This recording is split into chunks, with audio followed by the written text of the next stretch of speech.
नाज़रीन ख़बर शामिल कंदासीं। कराची खां वॾे वज़ीर सैयद मुराद अली शाह तरफ़ां लाड़काने जे जदीद इस्पतालनि ॿिनि वरियुनि में फ़ाल बणाइण जी हिदायत कई आहे। वॾे वज़ीर सैयद मुराद अली शाह जी सदारत हेठि लाड़काने में जदीद इस्पतालनि जे तामीर बाबति इजलास कोठायो वियो आहे। हम ख़बर जो पिया वॾे वज़ीर सैयद मुराद अली शाह तरफ़ां लाड़काने जे जदीद इस्पतालनि ॿिनि वरियुनि में फ़ाल बणाइण जी हिदायत कई आहे। वॾे वज़ीर सैयद मुराद अली शाह जी सदारत हेठि लाड़काने में जदीद इस्पताल जी तामीर बाबति इजलास कोठायो वियो आहे। इजलास में सूबाई वज़ीर सिहत डॉक्टर अज़रा फज़ल पेचुओ, चीफ सेक्रेटरी आसिफ हैदर शाह ऐं ॿियनि जी शिरकत थी आहे। अख़्तियारनि जे 600 बिस्तरनि ते ॿधल इस्पताल बाबति ब्रीफिंग ॾिनी। इस्पताल में 8 जदीद operation theatre, ICU, emergency block ऐं वार्ड क़ाइमु कया वेंदा। सिहत वारी वज़ीर अज़रा पेचुओ जो इहो चवणु आहे त मनसूबे लाइ फंड्स जो को बि मसइलो न आहे। ॿिनि वरियुनि में इस्पताल खे फ़हाल कयो वञे।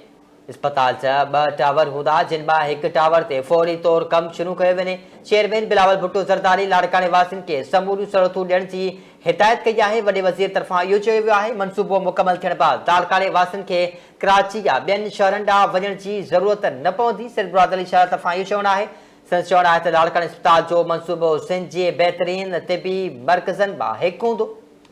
वधिक तफ़सीलात लाइ टेलीफोन लाइन ते मौजूद आहे चीफ रिपोर्टर इमदाद सुमरा। जी इमदाद, आगाह कजो।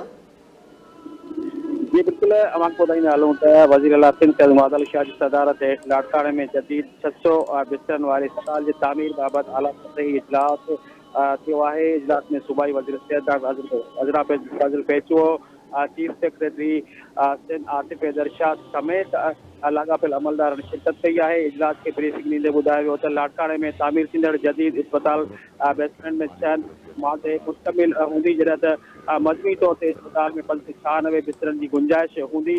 वज़ीर आला सिंध चयो त हीउ इस्पताल चेयरमैन ऑफ पाकिस्तान पीपल्स पार्टी जे बिलावल भुट्टो ज़रदारी जी हिदायत जे विज़न मुताबिक़ लाड़काने ऐं उन जे भरपासे वारे इलाइक़नि जी आवाम लाइ तामीर कई थी वञे। वज़ीर आला ॿुधायो त इस्पताल जी तामीर ते 2 मरहलनि में मुकमिल कई वेंदी। पहिरें मरहले में 288 नर्सिंग केयर बिस्तर, 92 एमरजेंसी बिस्तर ऐं 48 ICU जेके उहे शामिल हूंदा, जॾहिं त ॿिए मरहले में वधीक 144 नर्सिंग केयर ऐं 24 ICU बिस्तरनि शामिल कया वेंदा।